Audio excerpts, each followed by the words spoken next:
I don't know if you can see it. You see this? Number 18? You see this? Number 18? Caleb freaking Williams, man. Caleb freaking Williams, bro. What up, guys? This is your boy Kofi with Kill Sports Talk, back out with another video, man. Man, I look real skinny in this video. I don't know why, but I look kind of petite, but probably it's the shirt. But yeah, guys, Victory Monday. We're drinking Cowboys tears. How about them Cowboys? And yeah, Chicago Bears, they dominated the Dallas Cowboys 31-14, led by Caleb Williams and Ben Johnson. Ben Johnson was able to orchestrate 285 yards of total yards, 298 in the air, and 87 yards rushing. And I think the pivotal thing that pretty much was a turnaround was that fumble by Tyrique Stevenson. You know, the first drive, we went 3 and out, and I thought, oh boy, this is going to be a repeat of last week, you know, with the Detroit Lions.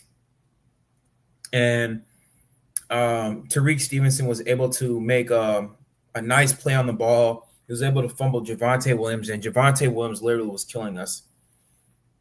But Tyrique Stevenson was able to get the fumble, and he was able to recover it, and that led up to that 35-yard touchdown pass to Rome Odunze, which was really big. That was really pivotal because Dallas was just moving the ball. They're just moving the ball at will, and especially on the ground too. I mean, if you look at the total yards, Dallas had 396 total yards. They have more yards than us. But the rushing was big. Our run defense is not good. The Chicago Bears run defense was not good.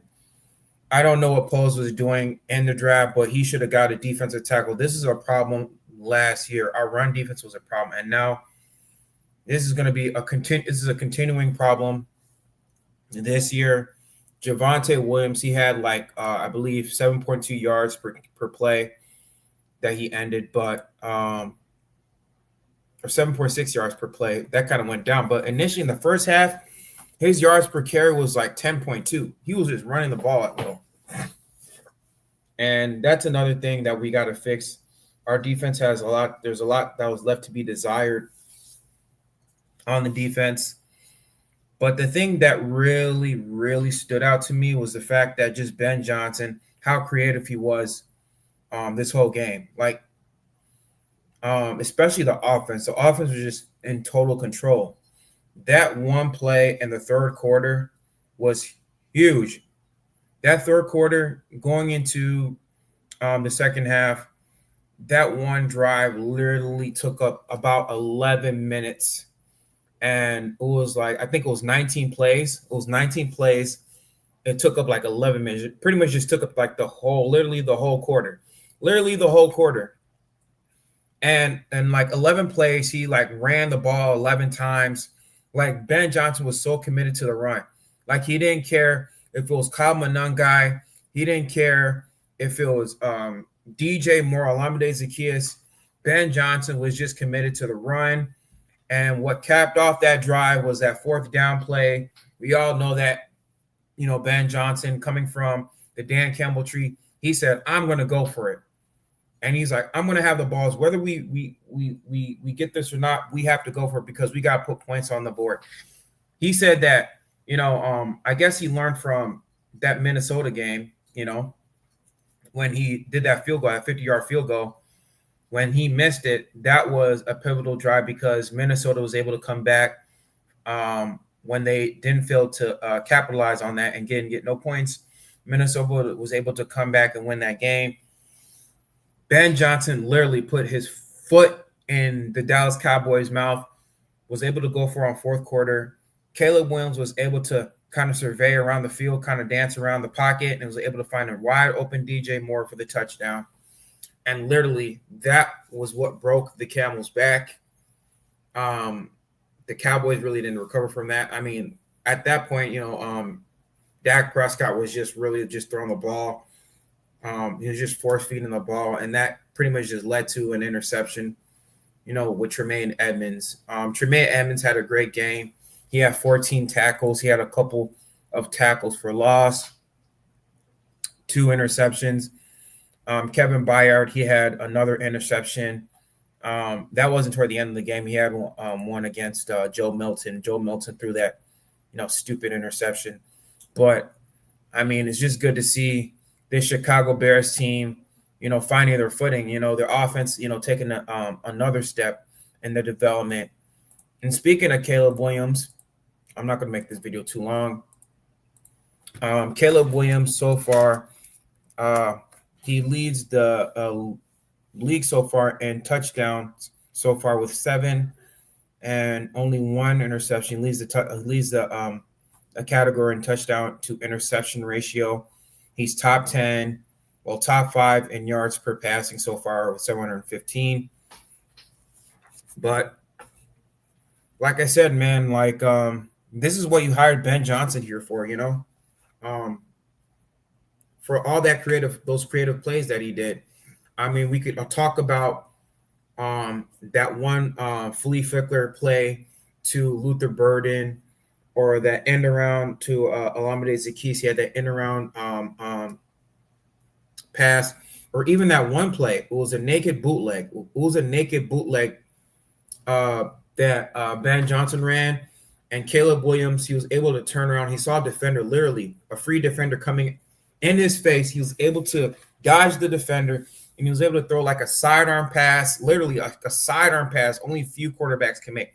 The only one I could think of that could make that pass is probably like Josh Allen, Lamar Jackson, or Patrick Mahomes that can make it. He threw that end around pass to Rome Odunze. Rome Odunze was able to track the ball. I honestly thought that was a throwaway ball. It looked like a throwaway ball, but he was able to throw that ball toward Rome Odunze. Rome Odunze was able to track it, and he was able to kind of contort his body in order to get the ball, and he was able to catch it to get that 15-yard first down, bro. I thought that was really good, man. And then we could also talk about like how DeAndre Swift, he caught like this one pass from Caleb Williams from the side, and it looked like it was going to be like, I think it was like it was a bubble screen, and he was able to find an open lane, and he was able to get like probably like a 35-yard chunk play out of that play, which led to some points. I mean, there's a lot, and Caleb Williams really could have had 5 touchdowns, if just Rome Odunze would have came down with that pass. I know it was a hard play to make. That dude was like literally right behind him, so it was kind of hard to make that catch. But I think if Caleb Williams probably would have thrown that ball a tad bit earlier, I think Rome Odunze would have made a better play on it and probably got a touchdown. But I mean, other than that, I was happy. I was really happy about this game. I think the difference from last year to this year, I think in total, this is one of Caleb Williams' best game of the year. Like, we could talk about the Jaguars game, but I think in terms of how Caleb Williams was just able to run this offense, how total and in control he was from start to finish, I think this is one of his best performances.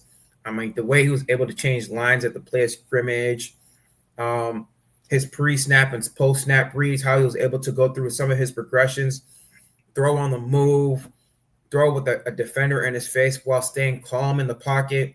I think this is one of Caleb Williams' best performances in the game, man. And like I said, you just got to keep building on this performances. Yeah, this was a game that we had to win against the Dallas Cowboys. Now, the thing is, how are you going to respond? How are you going to build from this performance? It's just building on it from week to week, We got to go 1-0 next week. Yeah, we won the game. It was a good win, but how are you going to respond? Because last year we started 4-2, and you know what happened. We started really good. We started real good. We were 4-2 going into the bye week, and then that whole debacle with that Washington Commanders game, that led to that 10-game losing streak. That's the thing. How are you going to respond to that? Are you going to keep building on those winning habits, because last year we didn't have those winning habits with Matt Eberflus. So hopefully, we could build upon this performance. Bear down, Ron Ranowski. Bear down, boy. We got the dub, baby. We got the freaking dub. Because yours truly right here, baby. Caleb freaking Williams, man. He had 4 touchdowns, 142 passer rating, 4 touchdowns. He really should have had 300. I really wanted to get 300 yards, bro. Like, come on, man. Let him get 300 yards, man. If for fantasy purposes out there, whoever got Caleb Williams, y'all doing pretty well, man. Y'all really doing well in fantasy. But yeah, guys, man, I'm really happy for this game, and like I said, like, it's just trying to build on this performance, building on it from a week to week basis. Hopefully we could definitely keep this up, but this is more to come. Definitely, this is more to come. Luther Burden had a big game, a quiet 100-yard game. I mean, of course, that big 65-yard play. And another thing people always talked about, like last year, Caleb Williams definitely did struggle on his deep ball accuracy. I think his deep ball accuracy today was just literally just perfect. When he threw that ball to Luther Burden, bro, on a flat foot, he didn't put much effort in it. That just shows you how strong his arm is. This is what we drafted him for. This is what we drafted Caleb Williams for, that arm strength, how he was able to throw the ball, down the field, and his accuracy. I mean, because with his accuracy, even in college, he was pretty accurate in college, but it's like when he got to the league, it was just, he just kind of struggled with his deep ball accuracy. But now you see that he's getting better. Bears just need a run game. Yeah, they do, man. They do, Ron. We definitely need a run game. But that's the point, that's why we got Ben Johnson over here. But hopefully on the next game, I'm expecting to see not Roshan Johnson, Kyle Monunga get more touches, because DeAndre Swift, like you said, I mean, 87 yards rushing is not good. DeAndre Swift is just not a workhorse type of back. He's more of like I'd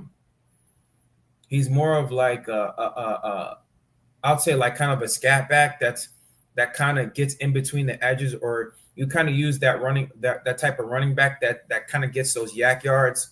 Like, he's not that type of running back, a workhorse type of back, and that's something that we definitely need.